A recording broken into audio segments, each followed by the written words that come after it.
नमस्कार, मैं चेतन कुमार शाह अपने YouTube चैनल पर आपका स्वागत करता हूं। आज जो हम लोग पढ़ने वाले हैं वो है सेफ्टी। सेफ्टी का हिंदी अर्थ होता है सुरक्षा। सुरक्षा हमको चाहिए क्यों होता है और किससे सुरक्षा चाहिए होता है। तो क्यों चाहिए ये तो सबको पता है, और किससे चाहिए तो इसका आंसर है एक्सीडेंट से हमको सुरक्षा चाहिए होता है। एक्सीडेंट से सुरक्षा चाहिए होता है। तो एक्सीडेंट क्या होता है ये आपको समझना होगा। तो एक्सीडेंट का हिंदी क्या होता है? तो एक्सीडेंट का हिंदी होता है दुर्घटना। दुर्घटना वर्ड को आप तोड़ दीजिएगा तो एक मिलेगा दूर और दूसरा घटना। तो पहले हम लोग घटना समझ लेते हैं, उसके बाद दुर्घटना को समझेंगे। तो घटना क्या होता है? तो आप जो कुछ भी कर रहे हैं वो एक घटना है।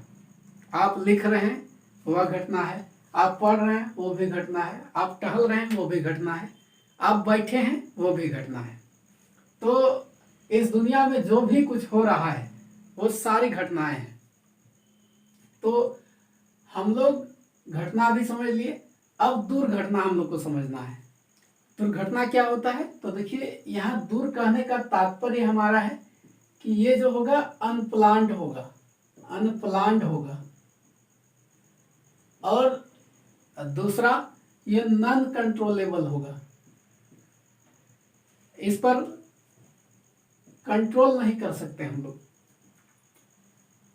अचानक से घटित होने वाली घटनाएं जो हमने प्लान नहीं किया हुआ है उसको हम लोग दुर्घटना बोलेंगे, जिस पर हम लोगों का अपना कंट्रोल नहीं होता है।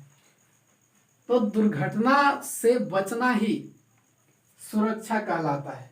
वर्कशॉप में सुरक्षा को 3 भागों में बांटा गया है।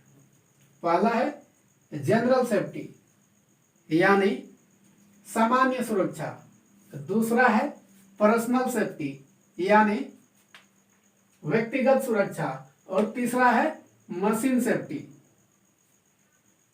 तो हम लोग एक एक करके सबके बारे में जानेंगे। तो पहला जो हमारा है वह है general safety. General safety basically ये वर्कशॉप के लिए होता है।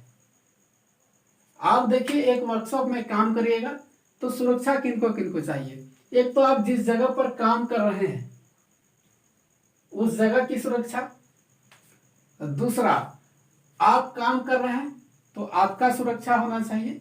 आप किसी मशीन पर काम करिएगा या फिर किसी टूल्स की सहायता से काम करिएगा, तो एक तो जिस जगह पर आप काम करिएगा यानी वर्कशॉप की सुरक्षा होनी चाहिए, दूसरा आपका सुरक्षा होना चाहिए, पर्सनल व्यक्तिगत सुरक्षा, और तीसरा मशीन का सुरक्षा होना चाहिए। बस यही है। तो जनरल सेफ्टी में क्या आता है?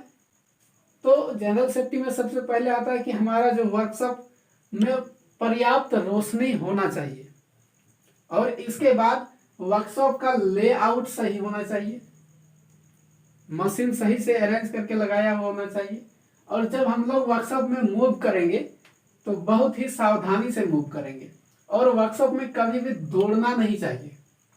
और जैसे सस्पेंडेड लोड होता है, ये सस्पेंडेड लोड क्या होता है? तो आप देखे होंगे कि वर्कशॉप में भारी वस्तु को टांग दिया जाता है, तो उसके नीचे आपको कभी भी टहलना नहीं चाहिए। और आप किसी जॉब को बना रहे हैं तो उसको बनाने के लिए आपको करेक्ट टूल्स का उपयोग करना चाहिए, और जो टूल्स होगा उसको उपयोग करने के बाद उसको उसके प्रॉपर स्थान पर ही रखना है आपको। और इसके बाद अगर कहीं पर ऑयल गिरा हो तो उसको आपको साफ करना चाहिए यानी पोंछ देना चाहिए। और इसके बाद अगर किसी टूल्स का धार खत्म हो गया है और यदि वह डैमेज हो गया है तो उसको जितना जल्दी हो सके उसको बदल देना चाहिए। तो इस तरह की सुरक्षा जितने भी है ये हमारा कहाँ आता है? तो वो आता है हमारा जनरल सेफ्टी में। और इसके बाद जो व्यक्तिगत सुरक्षा है इसमें क्या क्या आता है हम कुछ आपको बताते हैं। तो पहला जो है, तो आपको कभी भी वर्कशॉप में ढीले ढाले कपड़े पहन करके नहीं जाना चाहिए। वर्कशॉप में आपको बगैर जूता पहने नहीं जाना चाहिए, क्योंकि बहुत सारे जो चिप्स होते हैं मेटल के वो धरती पर पड़े होते हैं, इससे आपको पैर को नुकसान पहुंच सकता है। तीसरा, आपको कभी भी मफलर, स्कार्फ ये सब पहन करके नहीं जाना चाहिए। और इसके बाद ये जो हो गया कड़ा, ये सब आपको नहीं पहन करके जाना चाहिए। और इसके बाद जब आप काम करेंगे तो वेल्डिंग करेंगे तो आपको वेल्डिंग गोगल्स जो होता है वो पहन करके ही वेल्डिंग करना चाहिए। और इसके बाद हेलमेट, आपको अगर आप भारी लोड के नीचे काम करते हैं तो आपको हमेशा हेलमेट पहन करके ही काम करना चाहिए।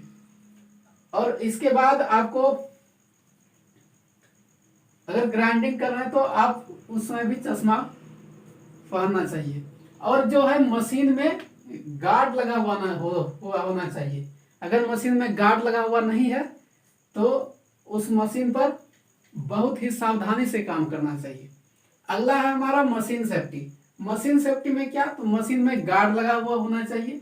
और कोई भी मशीन अगर चल रहा हो तो उसको आपको रोकने का प्रयास नहीं करना चाहिए। और चलती हुई मशीन को कभी भी रिपेयरिंग करने का प्रयास नहीं करना चाहिए और उसमें ऑयलिंग करने का प्रयास नहीं करना चाहिए।